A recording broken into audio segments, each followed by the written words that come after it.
Reinaldo Azevedo lá no UOL, gente. Mandato no STF, o preço da destruição da democracia é a eterna militância. Vamos entender aqui direitinho para todo mundo ficar por dentro de tudo, meus queridos e minhas queridas. Vamos lá.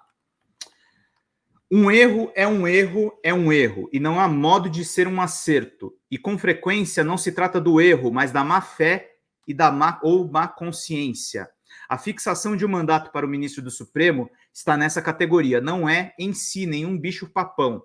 O problema está nas circunstâncias. Escrevi há pouco um texto em que afirmei: o preço da destruição da democracia é eterna militância, e há sim pessoas fanaticamente dedicadas a alcançar esse objetivo. Não contarão com a minha ajuda.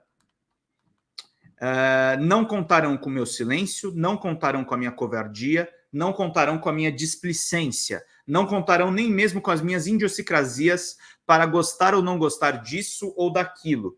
Nesse particular, eu também me torno militante, mas ao contrário daquele, saio em defesa da democracia. Avanço com uma metáfora ou um raciocínio alegórico até bastante simples. Se eu estivesse em um navio, o que eu espero que não aconteça nem cedo e nem nunca, acho que sou muito neurótico para isso, eu não veria nada de errado em que eu fizesse uma separação de pessoas por afinidade de pensamento. Pelo menos de gosto musical, confessem que vocês já tiveram alguns delírios autocráticos com esses que tocam bem alto a sua música predileta ruim, na praia, com aquele aparelhinho, sei lá como se chama, eu chamo de gebelão, né, Reinaldo? Que o diabo inventou. Assim é a vida, não é? Tendemos a nos juntar com pessoas em razão das afinidades. Porque eu haveria de ficar confinado em alto mar, onde eu não posso escapar, se eu não sou albatroz, cercado de gente desagradável ou aborrecida? Mas e se o troço começasse literalmente a fazer água ou a adernar? E se fosse necessário juntar as pessoas em um canto para aprumar a embarcação? Bem, aí eu me juntaria mesmo aos chatos. Se ficar amontoado com gente que detesto é o preço para evitar o naufrágio, e lá vamos nós. Assim é a vida, assim é a política. As forças que podem nos destruir a todos se tornam inimiga da hora, quiçá de longas horas, há momentos em que a responsabilidade pede passagem à convicção. O absurdo, o STF foi ocupado e depredado por vagabundos que não faz nem 9 meses. Como afirmei no programa O É da Coisa, há uma possibilidade razoável, leitor, de que eu e você não tenhamos o destino de mais de 700 mil brasileiros que morreram de Covid porque os magistrados impediram que um fanfarrão da morte impusesse a sua política de homicídio em massa. Foram eles também a tornar viável o início da vacinação no país. E a eles se devem inquéritos que tornaram a barreira de contenção ao golpismo e a responsabilização daqueles que ousaram conspirar contra a democracia. Eu não considero nem mesmo aceitável que se debata nesse momento, e nada tenho contra que se examine a questão de futuro, a proposta de se estabelecer um mandato para o tribunal, ainda que alcançasse futuros indicados. E olhem que nem mesmo tenho ideia do seu perfil, porque não sei se Lula se reelege, se um nome apoiado por ele se sagraria vencedor, se apareceria uma alternativa democrática de corte liberal, ou se os miasmas da destruição emprestarão o nosso futuro. Deixa eu voltar aqui só que eu estava com a live aberta. E vamos ver aqui, gente. Ó, vamos ver o número de likes aqui, gente, que o celular é meio ruim para ver isso. Mas olha só, estamos nesse momento com 33 likes. Vamos bater 40 likes, gente, que é muito necessário. Fala, Mayara Magalhães. Penso que deveriam aumentar a idade mínima de indicação do ministro. O ministro com 40 e poucos anos é muito jovem, verdade. Não estou numa aposta de cavalos. É lamentável que a ideia surja no debate fantasiada de uma forma de pacificação, como se fosse, de fato, o Supremo a criar dificuldades para o país. Tal absurdo se dá sobre o olhar complacente, quando não entusiasmado, de lideranças no Congresso que vem a iniciativa como uma forma de acenar aos reacionários. Aquela gente batuta que paparicou golpistas e tentou compreender os seus motivos, que tratou o ataque como uma expressão legítima, talvez um tantinho exagerada da vontade popular. Já discordei e muito, já discordei de decisão da corte muitas vezes. Considero, por exemplo, que se tivesse sido mais atento e mais ágil, as práticas criminosas da Lava Jato,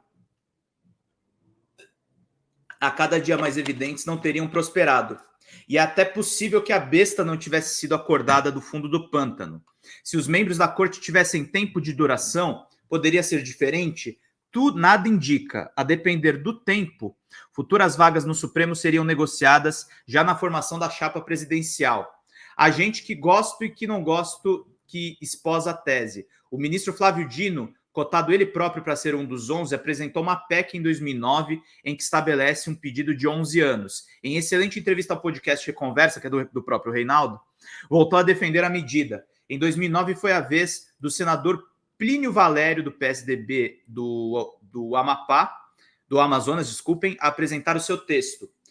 No caso, ele propõe um período de 8 anos. Nesta segunda, ao lado do senador Randolfo Rodrigues, do PT do Amapá, líder do governo da casa, Rodrigo Pacheco, do PSD e presidente do Senado, afirmou o seguinte: bom, essa é uma tese que eu já defendi publicamente, continuo a defender, acho bom que o Poder Judiciário e para a Suprema Corte do nosso país, seria bom para a sociedade brasileira termos uma limitação de um mandato do ministro do Supremo, agora que já resolverá a segunda vaga da responsabilidade do presidente Lula. Eu acho que preenchida essa vaga, é o momento de iniciarmos uma discussão no Senado Federal e buscarmos a elevação da idade mínima para o ingresso no Supremo Tribunal Federal, a fixação de mandato na Suprema Corte, no tempo também de estabilidade jurídica, até a formação da jurisprudência do país. Essa é uma tese aplicada em outros países do mundo, é uma tese defendida por diversos segmentos, inclusive por ministros e ex-ministros do Supremo Tribunal Federal, e eu acho que é uma tese possível de ser debatida e discutida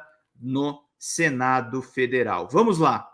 Tentem provar que o mandato aumentaria a segurança jurídica quando, por óbvio, o país ficaria mais sujeito a solavancos de jurisprudência.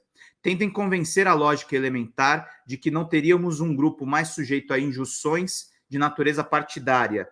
A depender do tempo e da manutenção do presidencialismo com a reeleição, a casa passaria a ter também ela um território em disputa.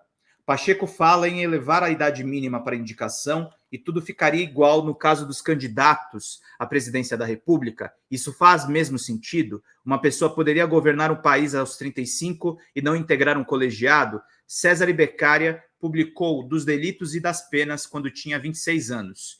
E os outros tribunais e as demais instâncias e esferas da justiça, que também dependem da indicação e não de concurso.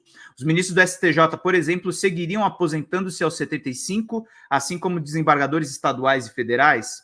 Sob qual argumento? Se a renovação, ou o que nome tenha, passa a ter um valor importante do colegiado que dá a palavra final da Constituição, o que justificaria a manutenção da regra dos tribunais e dos tribunais de justiça e nos tribunais regionais federais? Mas aí seria instabilidade demais. É mesmo? Debater esse assunto nesses dias, quando há 3 marcas de depredação nas respectivas sedes dos 3 poderes e quando o STF está mandando golpistas para a cadeia, é um flerte inequívoco com aqueles que não veem, que o veem não como um guardião da democracia, mas como um empecilho a propósitos bem pouco republicanos. Se, no entanto, a coisa prosperar, ou vale para todos os tribunais passíveis de indicação, ou se está diante de uma marca escancarada de retaliação e do desvio da finalidade. Um poder estaria agindo claramente com o propósito de aumentar o seu controle sobre o outro. A PEC é inconstitucional desde a partida. Eu concordo com o Reinaldo, viu? Por que não limitar 16 anos da permanência de deputados e senadores no Congresso? Seria uma renovação um tanto na política, não é mesmo? Em tempo, eu me oporia. Há quem confunda a mudança com instabilidade. Não é o meu caso. Mas você já foi bem diferente, né, Reinaldo? O preço da destruição da democracia é a eterna militância e há, sim, pessoas fanaticamente dedicadas a alcançar esse objetivo. Outras se juntam à turma por erro, distração, preguiça, burrice, oportunismo ou mesmo covardia. Reinaldo, mas que título é aquele acima? O mandato destruiria a democracia? Dada a conjuntura, seria uma piscadela para os depredadores da ordem democrática. E eu não flerto com fascistoides. Nem para salvar o navio, são eles o risco do naufrágio, meus queridos e minhas queridas.